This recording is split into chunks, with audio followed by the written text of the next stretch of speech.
This is the Work Smart Hypnosis podcast, session number 405, The Right Words at the Right Time. Welcome to the Work Smart Hypnosis podcast with Jason Linett, your professional resource for hypnosis training and outstanding business success. Here's your host, Jason Linett. Welcome back to the program. I'm Jason Linett, and this week's episode is all about specificity. And it's one of those topics that oftentimes you can't do an entire training on. And I'd kind of point back to the anecdote of a time that in the friendship I've had with Cheryl and Larry Ellman, here's the access that I had to the original Dave Ellman recordings. And there was this question at one point about how do you archive it? Because like many instructors, it's not just the content that he's teaching at any specific moment in some of those older recordings. No, it's also the fact that suddenly here comes a question, and then there's an aside. There's this aside where he references something else that hypnosis can be addressed for. He makes mention of another technique, and like in the middle of a pain relief demonstration, suddenly is this amazing aha about letting go of a fear. And it's one of those things that I would say becomes part of the backstory of this Work Smart Hypnosis podcast, that you would go to a training and the content could be outstanding. The material could be something you could plug into action right away. Yet it was also the conversations that you would have with other practitioners. It's oftentimes at the various conventions, the chat you would have with people over lunch or in the evenings out on the town. And it's sometimes those littlest of things that pay the biggest dividends in our hypnotic work. And yes, this becomes a moment where, let me now frame this properly. There's a story I tell of the hypnotist Tom Nicoli, who I believe has been on this program at least twice now. And at one point, he heard me tell the story, and he's like, I really appreciate that. I hope you learned a lot more than that one sentence, though. Though the story is, we brought him to the Washington, D.C. area. He did a 2-day training event. People loved it. Yet it was this one moment inside of a demonstration where he was going for verbal interaction inside of the session, which he was getting the client to talk and respond, and the person in the demo didn't begin talking. And all Tom had to say was this one little line, which I've got to tell you, in years of seeing clients since then, I've probably used this at least once a month since I heard him say this. And this, I think, goes back to like 2012, 2013.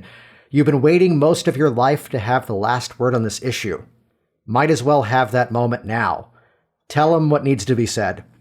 And suddenly the client took off running like a fire hose being let loose, that suddenly the verbal barrier was broken and now they were speaking. So this week's episode is all about the right words at the right time. And this is coming out in part thanks to a new book that I've just released. And get ready for a big pitch that I'm about to do of this new book, because it's absolutely free. You can grab your copy of the Professional Hypnotist Swipe File. I call it that because I'm inviting you to swipe, or let's use a better term, to copy and paste, or let's go with this one. I'm inviting you to model my exact words that I found to be effective with my clients. Some of the strategies deal with things you can do inside of the session. Some of the methods apply to things you'll do inside of your intake. Some of them are even the exact methods to help you to more consistently bring quality clients into your business. So no matter where you are in your journey, there I was in a workshop as a full-time professional, and it's amazing how one sentence changed everything.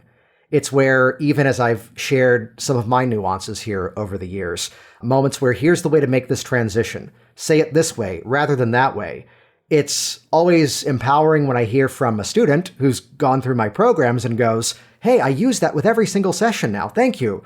Or even if I'm at a convention and people come up to me who I haven't yet met, and they inform me the way that they make a transition in and out of hypnotic phenomenon, they're using my words. The way that they do their pre-talk in the session, they're using my words. So this is why I've published this new book. It's also part of why, for at least as long as I'm willing to, I'm giving it away for free. So the name of it is The Professional Hypnotist Swipe File, And it's really easy to remember. You can go to the show notes of this episode. This is session number 405. So worksmarthypnosis.com/405. Now, let me make it really easy for you. If you go to secret.worksmarthypnosis.com, go there right away, because as long as I'm willing to give this book away for free, you can claim your copy right now. Professional Hypnotist Swipe File. That's free right now at secret.worksmarthypnosis.com. Load that into your web browser, on your phones, on your tablet devices, whatever you use to connect to the internet. Secret.worksmarthypnosis.com. That'll bring you over and grab your free copy of the Professional Hypnotist Swipe File. This week's episode, I'm going to pull some of the favorites from that book. I'll also share some of the ones that I then realized maybe should have been in there, but the thing is published, and so those are the 14 that are in the book. So here we go. This is session number 405, The Right Words at the Right Time. Here we go. Inside of this week's episode, my goal, even though there's 14 specific strategies inside of this, again, free book, I want to highlight a few of the things that just come down to sentences, and how sometimes it's the nuance, sometimes it's the transition, sometimes it's the attitude that we bring to it. So one of the strategies inside of the Professional Hypnotist Swipe File, again, I'm going to plug it over and over here because it's free, secret.worksmarthypnosis.com, is my all positive pre-talk. Though I want to highlight one specific part of it, which whether you use my pre-talk or whether you just use this segment, let me kind of take a moment and highlight the power that this little sequence has. Which there's a moment when I'm giving the pre-talk where I say to somebody, today, you might feel a heavy feeling of relaxation. You might notice a light and floating sensation. You might just feel like you're sitting in a chair listening to me speak to you. Whatever you feel is perfectly fine. There's not one specific hypnotized feeling. Now, the reason that's in there, and some of you already know where I'm going with this, that you've maybe done a session before, and everything went fine. Everything went exactly as it should. But at the end of it, you hear, well, I don't know, I didn't feel hypnotized. And there's a moment where I took a training, this had to have been maybe 2007, 2008, and going through the material, this other instructor said, as part of their pre-talk, there's no such thing as a hypnotized feeling. That it's not a feeling, it's a thought process, something of that nature. And at one point, I used that because, well, he was the one who was at that point more successful with me, and I figured model excellence, he must know what he's talking about. Yet, I caught myself stopping that. And here's the reason why. At the end of a session, especially those of you that have been working for quite some time, or even if you're brand new at this, you often get this really, really unique experience that just calls out the incredible subjective nature of what we do. You emerge the client from hypnosis and they go, oh, wow. And I've learned, you then follow that up with a simple question. What was that like for you? Now, I say that when they go, oh, wow. And here's someone I worked with just last week who goes, I'm usually not a visual person, but all of a sudden, like my brain underneath my eyelids, my eyes became like a kaleidoscope. And suddenly all the images were coming together and I know exactly what I need to do now. To which, would I ever want to say to that person, there's no such thing as a hypnotized feeling? I have to imagine, even though that was a visual experience for them, there was something kinesthetic about the movement and the focus of that. Or here's the person who said something that was identical to what I one time said when I was first appropriately hypnotized. That was the weirdest thing ever. It felt like I couldn't move a muscle at all. That was incredible. Or, you ever have someone tell you that they have like an out-of-body experience? Like, what do you mean by that? And again, I'm asking open-ended questions on purpose, not to go, oh yes, that's what it feels like. It's where this person was describing that, even though my eyes were closed the entire time, I felt there was a moment where you had me in a Dave Elman induction, open the eyes and close them, and my mind left my body, and when I closed my eyes down, I remained floating over my body, and this wasn't the reason we were working together. The intention to lose weight was because there were several knee surgeries, there was a hip replacement that was coming up, and while we were not necessarily working on chronic pain, that was kind of the intention of this person to then want to lose the weight. Well, as they disassociated out of their body, suddenly for the first time in years, the pain disappeared. And I'm like, I'm good on calendar time. Do you want to keep going? Let me teach you self-hypnosis today. And we did a longer session in that moment. So do you see how it would be a disservice to say to somebody, there's no such thing as a hypnotized feeling. It's a process involving thoughts. No. I mean, this is the beauty of how we're creating a subjective experience. It's the beauty of, like poetry, that we never tend to define exactly what deeper actually means. I've heard some describe it as going deeper is to go deeper into suggestibility. For others, deeper is more of a kinesthetic feeling of heaviness, and that's why I'll read this sentence again to you. This is one segment out of that secret number 2 of the book. Today, you might feel a heavy feeling of relaxation. You might notice a light and floating sensation. You might just feel like you're sitting in a chair. Whatever you feel is perfectly fine. There's not one specific hypnotized feeling. What I've now done is I've created a bit of a menu. It's a classic listing pattern. It could be any one of these things. And now, instead of sorting for hypnotized yes or no, it's instead, what flavor is it? Which one is it? And let me actually reference a previous episode of this podcast in reference to secret number 3 inside of the book, which again, you can grab your copy right now for free at secret.worksmarthypnosis.com. It's the handling of taking the classic finger magnets suggestibility test. And none of you out there, please now go, oh, of course, Jason's teaching finger magnets in a book. No wonder he's giving away for free. No. It's not what the finger magnets is. It's what the finger magnets does when it's utilized at the right time with the right framing. But again, another moment of giving credit where it's due. It was back, like so many episodes of this podcast series, and we'll do our best to link to these all in the show notes over at worksmarthypnosis.com/405. It was like many episodes where there's someone in the profession that I want to meet, and I decide the best way to get to know them is to interview them and have our first conversation recorded for all of you to listen to. And it was when I had, from the UK, Jonathan Chase on this program. And he was talking at one point about, the classic suggestibility test, whether that be the light and heavy arms, the finger magnets, as I referenced inside of secret number 3 in the book. And there's a statement that he made, which I'm going to then pull off I'm going to call it the telephone reference. Let's start with Jonathan Chase on this one, where in that recording he said, let's do a few things to see what kind of hypnosis you best respond to. And I'll tell you what I love about that sentence, the right words at the right time. What I love about that is it takes it out of the reason why I've actually heard other people say, don't do hypnotic phenomenon, which I do a ton of. Don't do suggestibility test. Well, let me edit that. Don't do them for the classic reasons that people do them. Do them because they create an oh wow kinesthetic response, and you're allowed to then prime your client for an even more positive experience. I've heard some people say, don't do those techniques because what if it doesn't work? Well, here comes Jonathan Chase with that great line, which is, we'll do a few things to see what style of hypnosis you best respond to. Isn't that great? And this is where I've got to give credit also, I believe still in the UK, though I heard Melissa Tiers tell this one. I believe it goes back to James Tripp. This isn't hypnosis, but it will show you what it's like.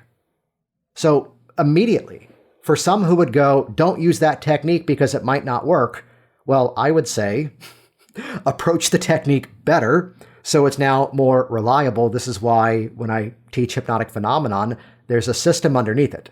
It's not just memorize these words and hopefully that works, cross your fingers. It's instead, there's a reliable system that lets you calibrate to the person who's in front of you and make that pivot of the language in such a way that now they're ready for it.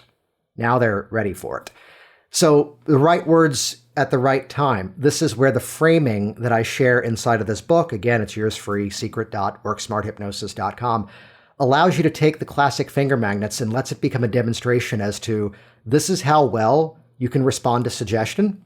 And even though, sorry for this one, this is not hypnosis, it shows you what the process is like because I did this and this is how you respond. And that's the same way that the session is about to go, as I say these things, and here's how you react. Sound good? And again, we're priming this expectation in the mind of the client. Let's keep this going, and as we talk about strategies to use even inside of the session or for framing the session, I'd have to go back in time where it's like 15 years ago, and many of us were just kind of getting used to the fact that internet connections actually worked, and suddenly there was this sexy new software on the market called Skype. And we would just kind of muscle through the fact that you could do a video session with like horrible video quality. And sometimes it worked. Sometimes. To this day, Zoom is better. I will say anything you can do to be hardwired into the internet. Wi-Fi is wonderful, but plugging into a cable Ethernet connection, if you can, makes it so much more reliable. And knocking on wood here, I've had less of an issue with call drops. And as I talk about secret number 5, safety for online sessions, I can think back to a time that I completely overcomplicated this. Oh, you also have an iPhone. Put your phone on airplane mode, put it on Do Not Disturb, and add me into your favorites and turn on this setting. That way, if any time we were to get disconnected, I can call you, but no one else can interrupt you, but then I can call you and it will ring. And I seriously wish I was making that up. I had learned that somewhere about here's how on the major phone platforms you can put your phone on Do Not Disturb, but it will let specific numbers come through. And all this, if this happens, we do this. If this happens, we do that. And let me give you the ending sentence. Right words at the right time. Let me give you the ending sentence of this safety for online strategy. That if we ever get disconnected, you'll just simply open your eyes, reestablish the connection, and we pick up where we left off. It's that simple. Sound good? And I will tell you, it's an attitude thing more than anything else. There's elements of how I build safety in the session so that the call drop is even less likely, because there's a few little tips and tricks you can do inside of Zoom that I detail inside of that book that allow you to then really simplify that messaging and reduce the risk of the call drop altogether. Though I would tell you, this becomes a place that as much as it's the right words at the right time, this one becomes it's the right delivery at the right time.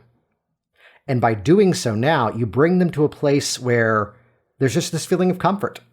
And the origin of this goes back to when I was only seeing clients in person, and I'm in the middle of this emotionally heated session. We have uncovered something and he is resolving it. And suddenly, bing, his eyes pop open. And he goes, I need a bathroom. I'm like, oh, we're going to be wrapping up in like 5 or 6 minutes. He goes, no, I need a bathroom now. I'm like, oh, in this building, it was the first office in Old Town Alexandria. The bathroom was all the way down the hallway. So middle of the session, my hypnotized client opens his eyes. I need a bathroom. Walks down the hall. I sit there for like 5 or 6 minutes and wait. He comes back, and I'm there thinking, what do you do with this? And I just say, close your eyes, go back to where we were before. And I mean, he's right back into the emotion that easily. I'm like, really? That's it? Huh. So it kind of came from the fact that as we're new to hypnosis, we often overthink the process. You realize that this method is not as delicate. The hypnotic state is not as gentle and delicate as you would think it to be. It's much more flexible. It's much more malleable. The same way that with secret number 10, it makes use of a linguistic strategy that we can create micro wins inside of our session. My whole shift in hypnosis has changed over the years. That I used to believe in, you would do the work, and then it's as they go out into the world, that's where the magic was affected. That we were planting these seeds for post-hypnotic suggestions, and maybe it's impatience. Maybe it's just this desire for instant gratification. Yet I'm a big fan of doing things now in the session that create these micro wins. Before the session, during the session, even as the session wraps up. And it's even as I say to my clients, this is about getting rid of the fingers crossed, hope it works, let me know how it goes. It's kind of the reason why my clients these days are either entrepreneurs, because those are people who are used to taking action, as well as I still love stop smoking. I mean, instant gratification. We were getting the feedback right there that this thing is done and over with. And to share a little bit of a twist on a classic linguistic strategy, It's the language pattern that's referred to as a complex equivalence. Now, this is like pacing and leading, where because it's raining, I'm now getting wet. That's cause and effect relationships. Because I see my friends smoking, it makes me think I need to have one. And there's this sort of leveled up version of the cause and effect, the pacing and leading, which is that of a complex equivalence. Which the only difference with this is not that A causes B, it's instead because A is true, that means that B is also true. And this becomes true simply because of the suggestions that we give. So the fact that you've thrown away your cigarettes means that you've already made this decision to be a non-smoker. The fact that you've completed these forms and paid in advance means all parts of your mind are here and ready to make this change. The fact that you're still listening to this podcast episode about the right words at the right time means that you're enthusiastic about the specificity of making your hypnosis more effective, which also means you're going to go to secret.worksmarthypnosis.com and claim your free copy of the book today. Do you see how easy that is? And it's that ability that if there's ever something that needs to become true inside of the session, it now creates that ability to then link it to anything else. And I'm going to wrap up this week's session here in a moment because my intention of this was one, yes, I've written this new book and I'm giving it to you for free. You know the website by now, just in case, secret.worksmarthypnosis.com. Although also I want this to open up a bigger dialogue. As you grab your copy of that free book, also keep me in mind. It's going to give you an invitation to our online community. You've got my email address as well, because it's often those littlest of things. This whole project was put together because of one phrase, that small hinges swing big doors. And as much as the book has 14 secrets, here's the one that could have been number 15. And it's in the same category of a complex equivalence or a pacing and lead, so I can now defend why it's not in there, but it's the way that I would tie any hypnotic phenomenon to the change process. Because the part of your mind that could accept the suggestion that your eyes wouldn't open, the same part of your mind that could make that arm not bend, is the same part of your mind that now can step into that change. Jason Linett here once again, and as always, thank you so much for interacting with this program, leaving your reviews online, and while I usually ask something of you at the end of this episode, today, let's change it up. I'm going to give you something. You've heard me talk about this new book, The Professional Hypnotist Swipe File, 14 methods you can copy and paste and start using immediately to attract high-quality clients, to create rapid change, and just help you to boost your confidence in your hypnotic skills. You can grab your free copy right now, while I'm still willing to give it away for free, by heading over to secret.worksmarthypnosis.com and grab your free download of the Professional Hypnotist Swipe File today. secret.worksmarthypnosis.com. Thanks for listening to the Work Smart Hypnosis podcast at worksmarthypnosis.com.